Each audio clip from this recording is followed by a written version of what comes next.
Hola, bienvenidos a Palabras de Vida. Somos un ministerio evangelístico con la misión de llevar el mensaje de Cristo a nuestros oyentes a través de las redes sociales. Con ustedes, Alex Ospina. Bendiciones.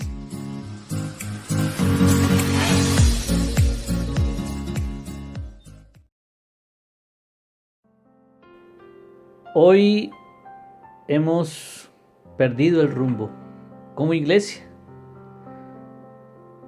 He visto en muchas ocasiones cómo la misma iglesia ha perdido la brújula. Hemos perdido el norte y nos hemos ido por las ramas. Y esas ramas son un mensaje de un evangelio falso al cual nosotros nos hemos convertido en unos acérrimos defensores hasta el punto de llegar a ofender a otros porque piensan de una manera diferente, porque han visto el evangelio como está en las escrituras y no como se lo han enseñado a ellos o como ellos posiblemente lo han percibido. Y me refiero a esa cantidad de doctrinas que hay en todas partes.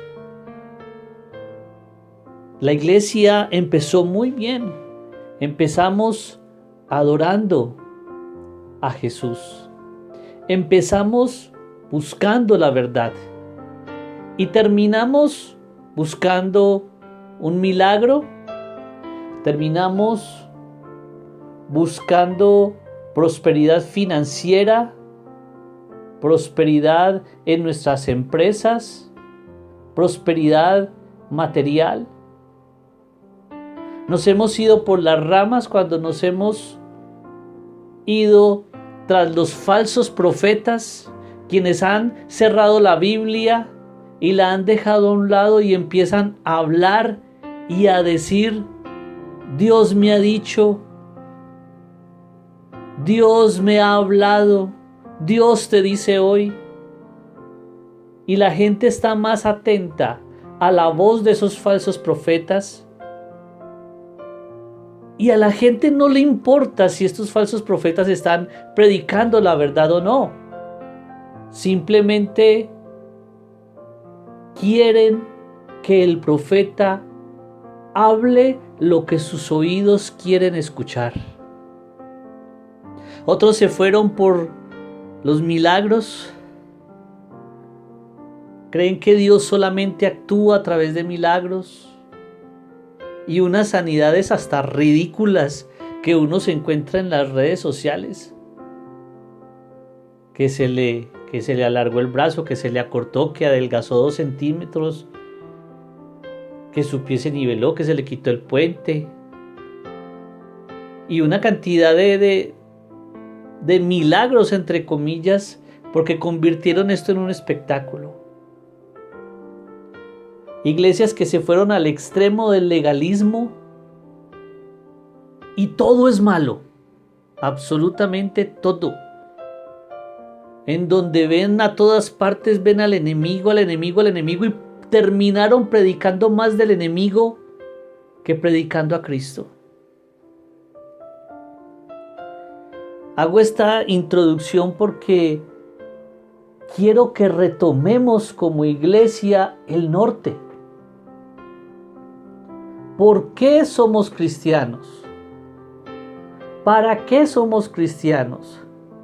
¿Cuál es la idea del cristianismo? ¿Por qué, amigo oyente, usted se convirtió a Cristo? ¿Por qué usted asiste a una comunidad cristiana? ¿Por qué usted abre la Biblia todos los días? ¿Para qué lo hace? ¿Cuál es el objeto de todo esto? ¿Cuál es el objeto de sentarnos en una idea común? ¿Qué pretendemos nosotros como personas? ¿Será que todo eso que les dije anteriormente, ustedes forman parte de ese tipo de doctrinas y de las cuales de pronto usted me está escuchando y estará diciendo: ya quién sabe qué herejías voy a decir. Pues bien, vamos a abrir el Evangelio de Juan y vamos a estudiar este Evangelio con mucha profundidad.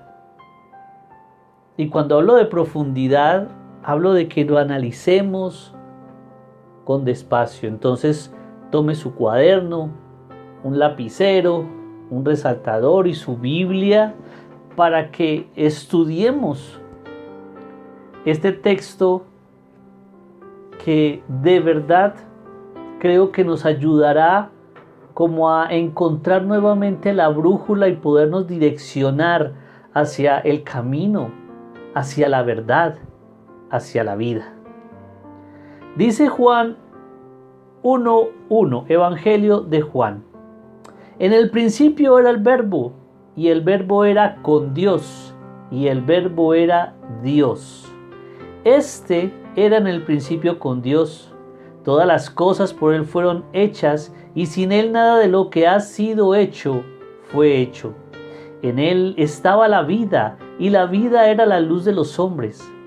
La luz en las tinieblas resplandece, y las tinieblas no prevalecieron contra ella. Hubo un hombre enviado de Dios, el cual se llamaba Juan. Este vino por testimonio, para que diese testimonio de la luz, a fin de que todos creyesen por él. No era él la luz, sino para que diese testimonio de la luz. Aquella luz verdadera que alumbra a todo hombre venía a este mundo.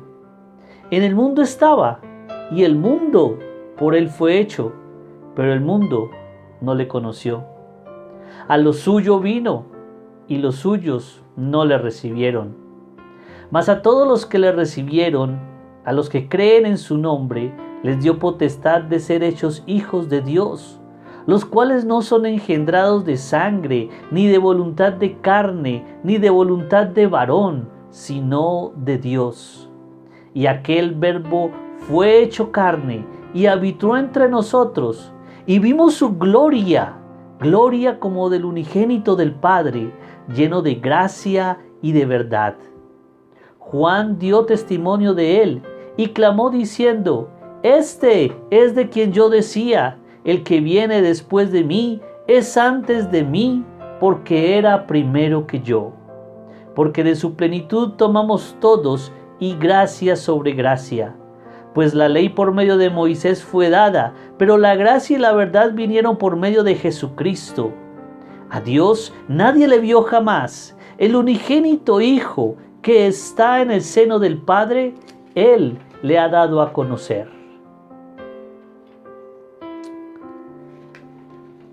Muy bien.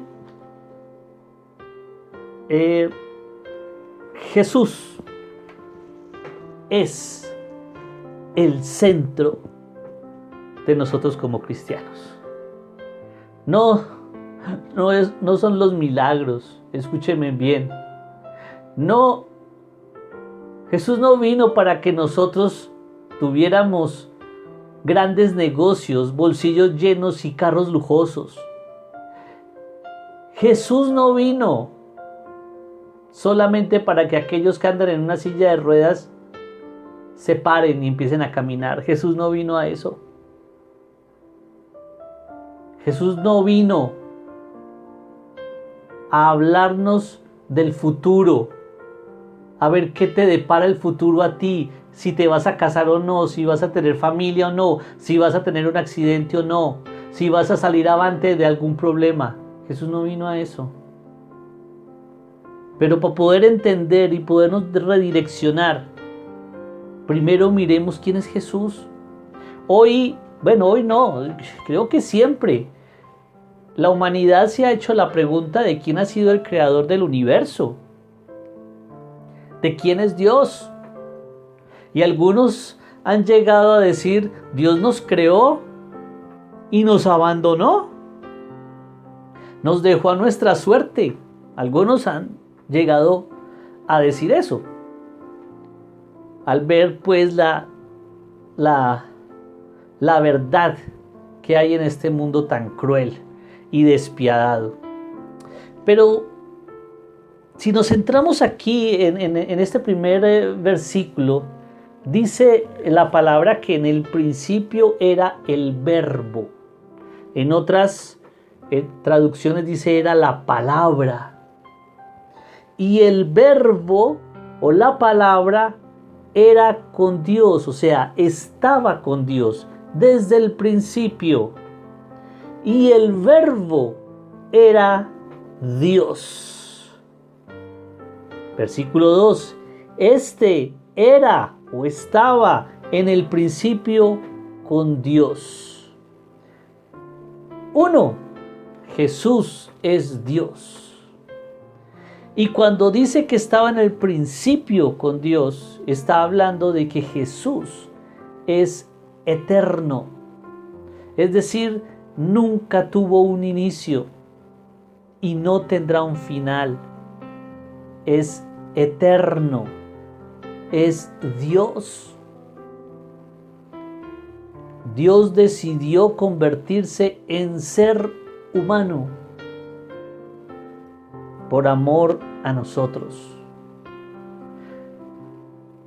Y está diciendo muy claramente aquí en el versículo 1, y el verbo era Dios. Si hay alguna duda, alguien que diga que en la Biblia no dice que Jesús es Dios, pues aquí les estoy dando el dato. Él es Dios. Esa es su naturaleza. Versículo 3. Todas las cosas por Él fueron hechas, y sin Él nada de lo que ha sido hecho fue hecho. Es decir, que toda la creación ha sido creada por Jesucristo y para Jesucristo, porque sin Él nada de lo que ha sido hecho fue hecho, y todas las cosas fueron hechas por Él. Entonces Él es nuestro creador. Nosotros a veces hemos querido meter a Dios arriba en su trono en el reino de los cielos, pero resulta que un día Él decidió venir aquí a la tierra. Dios descendió a la tierra y se convirtió en ser humano y estuvo en medio de nosotros. Así como lo está diciendo acá el versículo 4. En Él estaba la vida, y la vida era la luz de los hombres. Cuando dice que en Él estaba la vida, se está refiriendo de que, como el mismo Jesús lo dijo, yo soy la vida. Yo soy el camino, la verdad y la vida. La luz en las tinieblas resplandece, y las tinieblas no prevalecieron contra ella. A pesar de todo lo que sucedió, las tinieblas, el reino de las tinieblas no podrá prevalecer contra Jesús. Versículo 6. Hubo un hombre enviado de Dios, el cual se llamaba Juan. Están refiriendo a Juan el Bautista.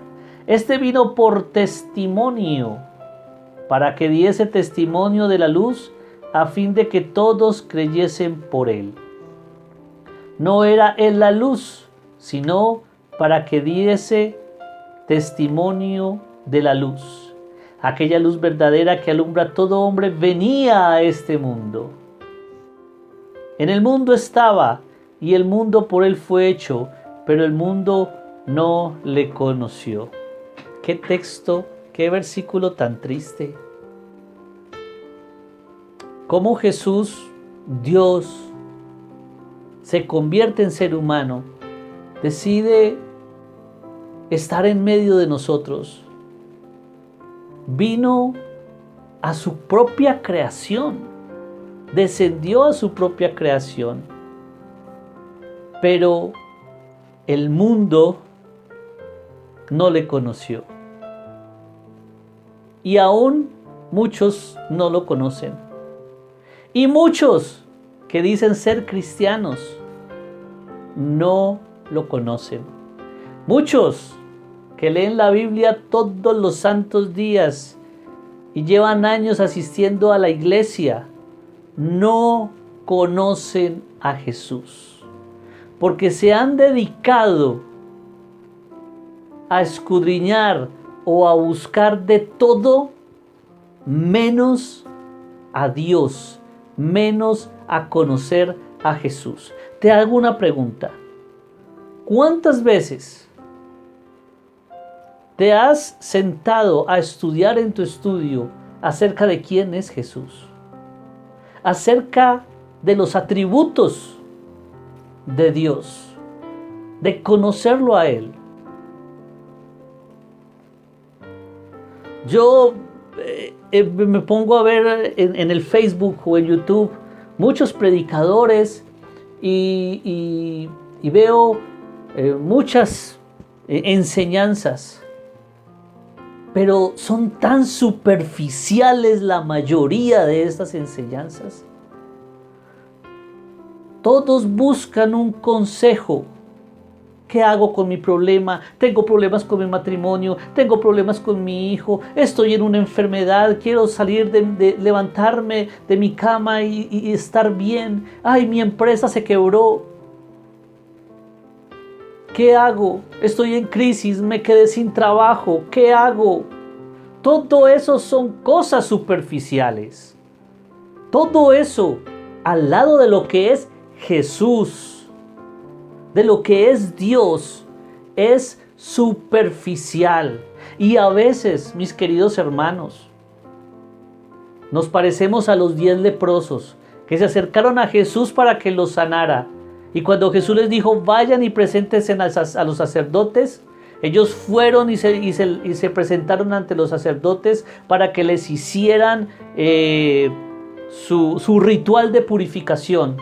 Pero ¿cuántos de esos leprosos volvieron a Jesús a darle las gracias? Solo uno. O sea, 9 iban por el milagro.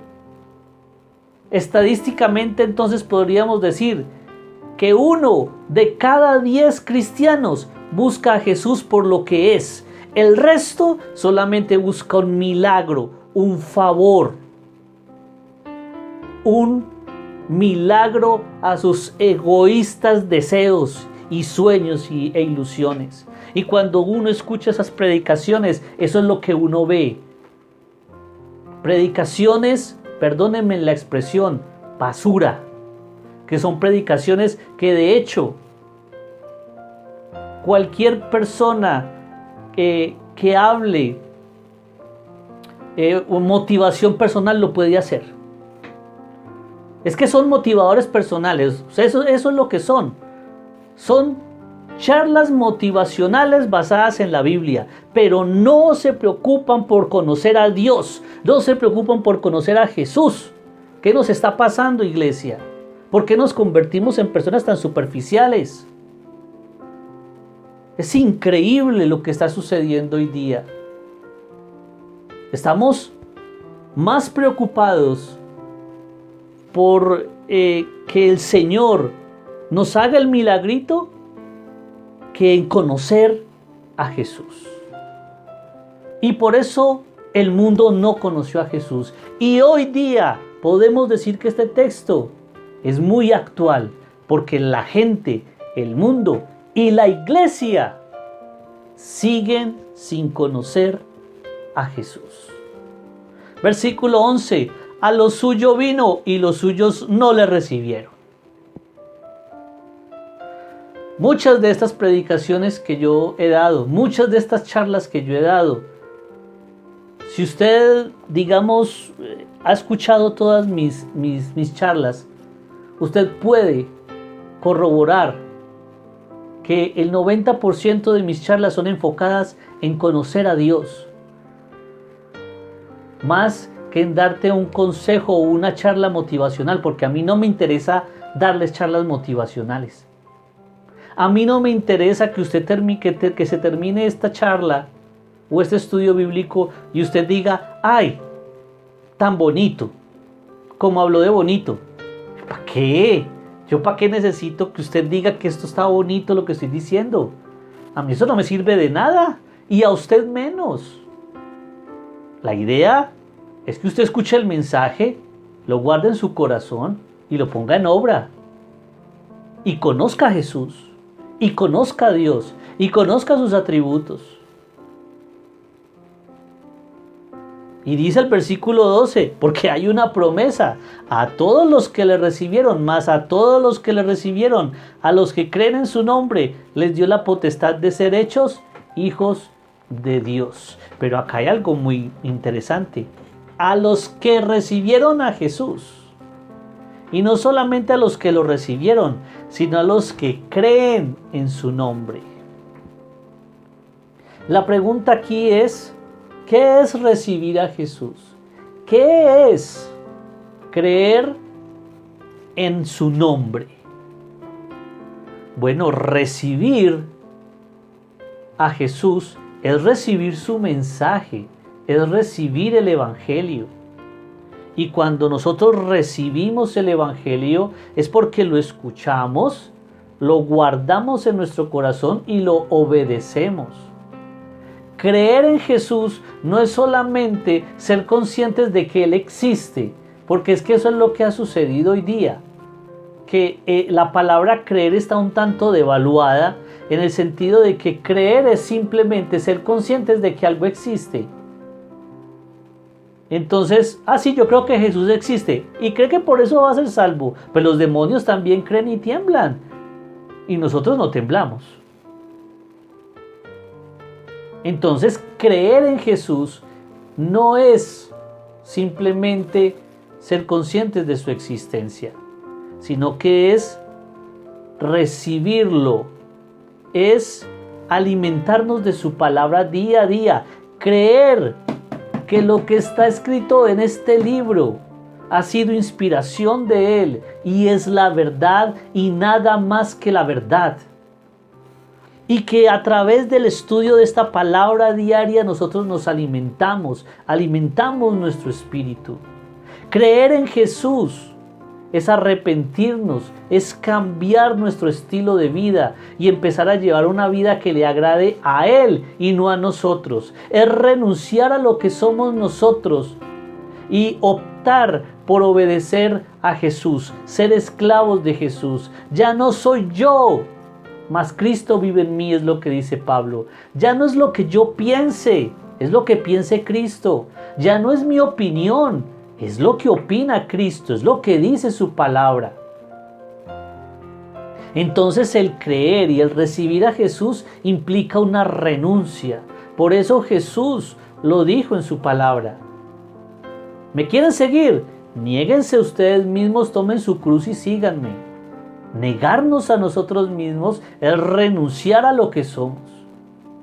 Pero muchos están pegados de su orgullo y prefieren seguir o buscar a un Jesús que más bien parece el genio de una botella, listo a obedecer o listo a conceder sus más egoístas deseos, que en realidad nos postremos delante de Él y nos humillemos delante de Él y reconozcamos nuestra bajeza delante de Él y nos convirtamos en sus esclavos, en sus siervos. Solamente esas personas que reciben el mensaje, como les acabo de decir, que reciben a Jesús, a esos se les da la potestad de ser hechos hijos de Dios. ¿Y qué es potestad? Es derecho. Somos hijos de Dios porque Él nos adoptó. No somos hijos de Dios porque Él sea nuestro Padre directamente, no.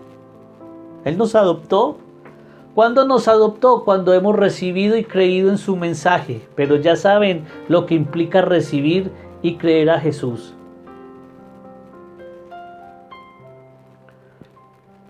Entonces quiero que piensen muy bien en lo que les estoy diciendo. Quizás para algunos lo que les estoy diciendo les está levantando ampolla, pero esa es la palabra de Dios.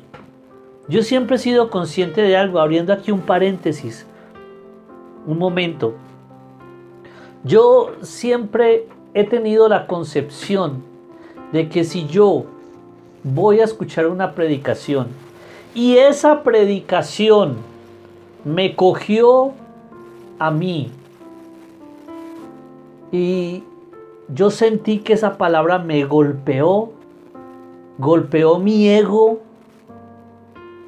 golpeó mi orgullo, si yo siento que, si yo veo que esa palabra me refleja a mí, me muestra que yo no soy nada sin Él, esa palabra es la que vale la pena. Esa es una verdadera predicación.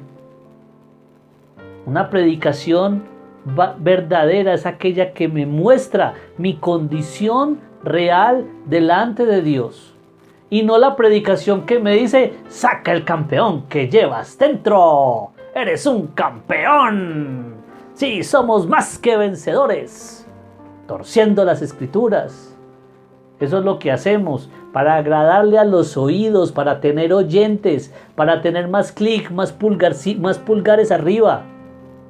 Jesús no vino para que ustedes le den un like. Jesús no vino para que ustedes le den un pulgarcito arriba. Jesús vino a revolcar nuestras vidas. Y bien lo decían los sacerdotes de aquella época, cuando se referían a Jesús y a los apóstoles, aquellos que vinieron a trastornar al mundo. Cuando escucho palabra y esa palabra revuelca mi vida, cuando esa palabra deja mi vida como si hubiese entrado un tornado en mi casa y me la vuelve una nada, esa es la palabra que vale la pena. Porque cuando está todo revolcado tengo que empezar a organizar. Y cuando empiezo a organizar empiezo a sacar la basura que hay en mi casa. Y entonces mi casa queda limpia. Y saqué y me deshice de todo lo malo. Y esa es la verdadera palabra, esa es la verdadera predicación. Si usted que me está escuchando piensa predicar, predique la palabra y no predique para que los demás lo aplaudan, ni para agradar al oído de quienes están atentos a su voz. Predique para agradar a Dios. Predique el mensaje que Dios tiene para el pueblo y en el que usted cree que el pueblo tiene que escuchar. Cierro el paréntesis. Estamos hablando entonces aquí de Jesús, ¿cierto? Y dice aquí también, bueno, son hijos, ¿cierto? El Señor nos adopta como hijos, versículo 13, los cuales no son engendrados de sangre, ni de voluntad de carne, ni de voluntad de varón, sino de Dios. Amén, qué bendición. Dios tiene la voluntad de convertirnos en sus hijos, por eso envió a su Hijo Jesús, pero hay que recibirlo y creer en su nombre. Recuerden lo que quiere decir recibir y creer en Jesús. Versículo 14. Y aquel verbo fue hecho carne y habitó entre nosotros. Está hablando Juan. Y vimos su gloria. Gloria como del unigénito del Padre, lleno de gracia y de verdad. Está diciendo aquí Jesús que ellos tuvieron la posibilidad de tener a Dios hecho carne entre ellos. Tuvieron esa posibilidad de vivir con Él todos los días. Tuvieron esa posibilidad de ver su gloria.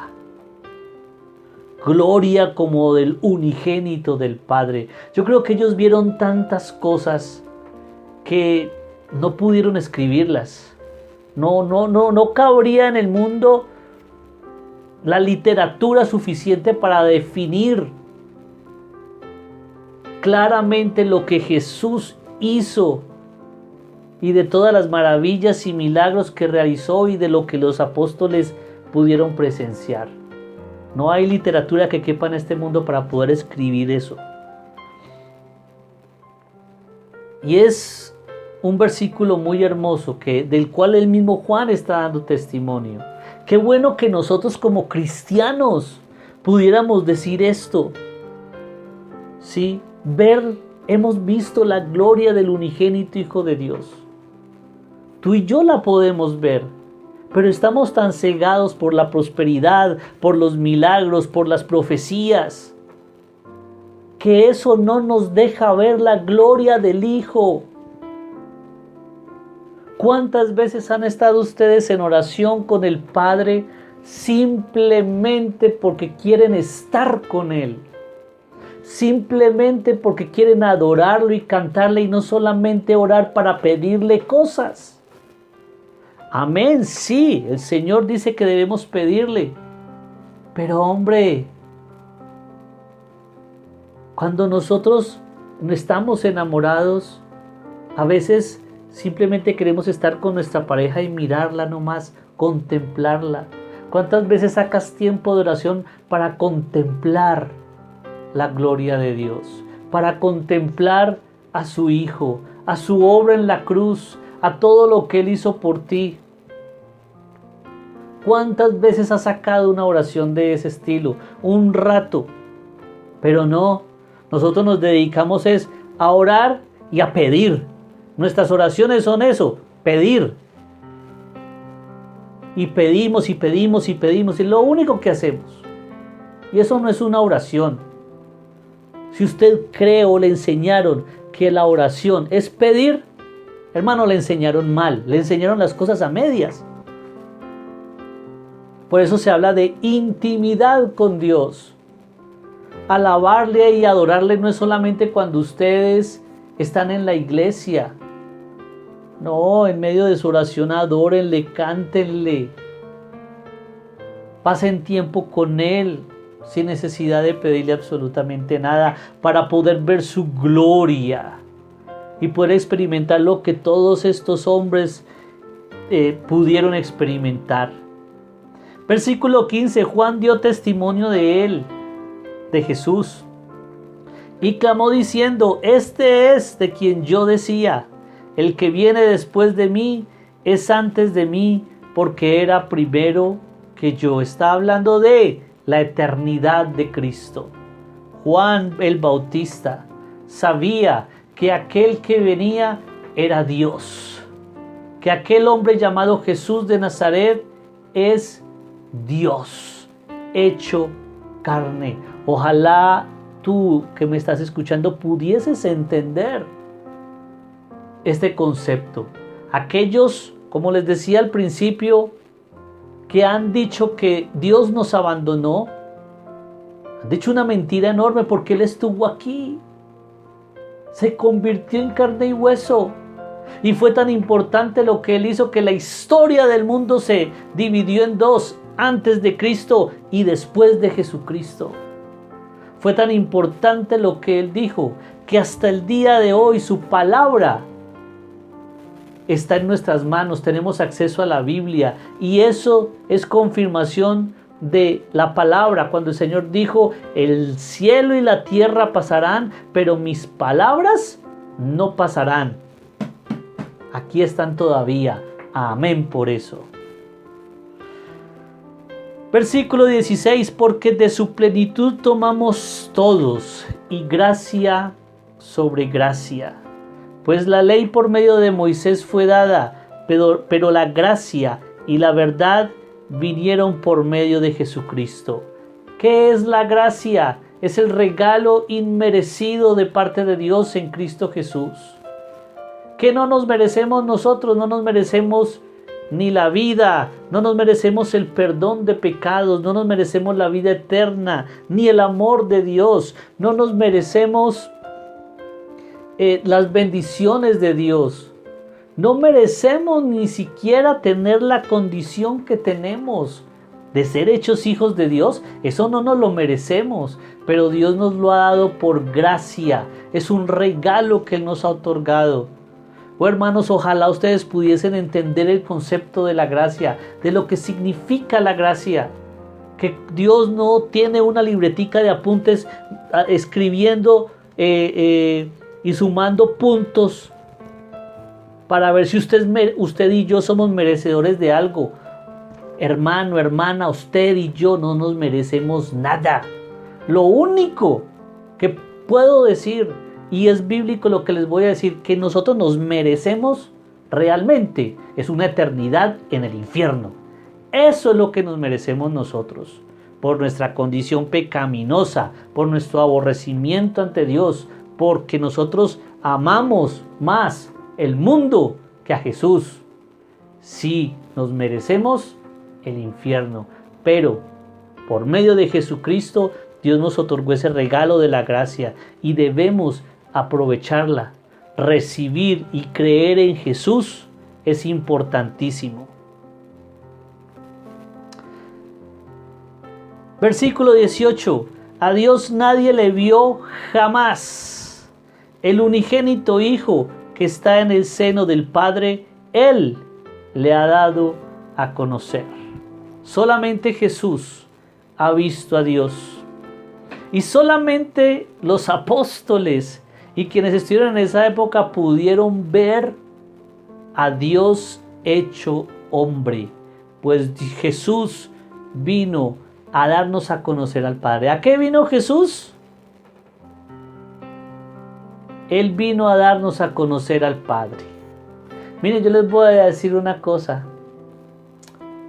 ¿Saben por qué Jesús hacía milagros? Jesús hacía milagros porque Él tenía que demostrar que era el Hijo de Dios. Y lo hizo con demostración de poder. Pero Jesús sabía que muchos de los que Él sanaba iban a ir al infierno. ¿De qué sirve, hermano, hermana, que ustedes lleven años buscando un milagro de sanidad para que Dios los sane y ustedes se vayan al infierno? ¿De qué le sirve a usted, hermano, hermana, estar orando para que el Señor restaure sus finanzas, si cuando restauren sus finanzas y ustedes se mueran se van a ir ricos, pero se van a ir para el infierno? ¿De qué les sirve a ustedes conocer las profecías o escuchar palabrería de estos falsos profetas que hay hoy día si sus almas se van a perder? Yo no quiero que se acerque un profeta a mí a decirme que me va a ir bien en la vida, que el Señor va a abrir puertas y me va a llevar a las naciones. Yo no necesito eso. Señor, si tú me vas a hablar a través de un profeta, dime que estoy mal para yo poderlo corregir, Señor. Dime qué estoy haciendo mal para poderlo corregir. Dime en qué debo arrepentirme, Señor. Esa debe ser. Si el Señor ha de hablarme a través de un profeta, que me diga en qué estoy mal para poder, y que me diga qué es lo que tengo que hacer para poder organizar mi camino. Después de que yo haya organizado mi camino, después de que yo esté caminando con Cristo, el futuro es lo de menos, porque con Cristo, pase lo que pase, todo va a estar bien. Así sea que yo muera en un accidente, pero si muero y estoy con Cristo, voy para el reino de los cielos. Entonces por eso ese cuentico de la prosperidad, ni enfocarme no me enfoco tampoco ni en los milagros, ni en los que ven demonios por todos lados. Si realmente somos cristianos, el enemigo no nos puede tocar. Y para que Él nos toque, tiene que subir al trono del Padre y pedirle pedirle permiso para que nos toque a nosotros. Entonces a mí no me interesa escudriñar y buscar en dónde están los demonios. No, yo necesito buscar y escudriñar en Jesús, que vino a darnos a conocer al Padre, en conocer a Cristo, en conocerlo a Él y vivir con Él y por Él y para Él, porque Él vino para que nos convirtiéramos nosotros en hijos de su Padre. No sé si he logrado con estas palabras, hermano, hermana, que ustedes me comprendan qué es lo realmente importante. Es conocer a Jesús. Es conocer en qué estamos mal para poder nosotros cambiar nuestro estilo de vida y que podamos obtener el perdón de pecados y la vida eterna. Eso es lo más importante. Por eso buscamos a Cristo, por eso vamos a la iglesia, por eso nos congregamos, por eso escuchamos palabra, porque yo necesito escuchar lo que Dios tiene para decirme hoy. ¿Qué es lo que yo debo organizar en mi vida? Eso es lo que yo espero, anhelo. Y de resto yo tengo fe. De ahí para allá todo depende del Señor. Y si yo voy con Él, aunque ande en valle de sombra de muerte, no temeré mal alguno, porque tú estarás conmigo, Señor. Iglesia, por favor, direccione su brújula. Hermano, hermana, por favor, direcciónese. No permita que su vida se pierda por estar buscando lo que no es realmente importante. El que es importante es Jesús. Nuestra meta es conocer a Jesús, ser como Jesús. Así tengamos en nuestra mesa solamente un plato de arroz con un huevo. Pero si yo conozco a Jesús, ese arroz con huevo me va a saber a gloria. Así de sencillo. Señor, te damos gracias por esta palabra. Yo te pido, Señor, por todos aquellos que me están escuchando y por mí, ayúdanos a conocerte. Ayúdanos, Señor Jesús, a abrir las Escrituras, no para buscar una promesa, sino para buscarte a ti. No para buscar un milagro, sino para buscarte a ti, Señor Jesús. Queremos conocerte, saber más de ti. Queremos ver tu gloria. Queremos que nos des a conocer al Padre, que nos enseñes de Él, que nos enseñes a través de tu palabra a conocerte a ti, Señor. Perdónanos por irnos por las ramas, por estar buscando lo que realmente no es importante. Perdónanos, Señor, en el nombre de Jesús. Y ayúdanos a que cada vez que abramos tu palabra podamos conocer algo más de ti. Que cuando oremos y estemos en intimidad contigo podamos conocer algo más de ti. Te pido, Señor, que nos bendigas y que nos sigas hablando a nuestras vidas y nos ayudes para que esta palabra quede en lo más profundo de nuestro corazón y ayúdanos a ponerla en práctica, Señor. En el nombre de Jesús, amén y amén. Hermanos, no olviden suscribirse y unirse al grupo Palabras de Vida en Facebook. También nos pueden encontrar en YouTube. Ahí pueden encontrar todo nuestro material devocional y de estudio bíblico. También pueden buscarnos en el podcast, en Anchor. También nos pueden buscar allí. Allí va a estar también este audio. Cualquier cosa que ustedes necesiten, algún consejo, si quieren contactarnos, lo pueden hacer a través del Messenger, a través del grupo Palabras de Vida. Un abrazo, bendiciones.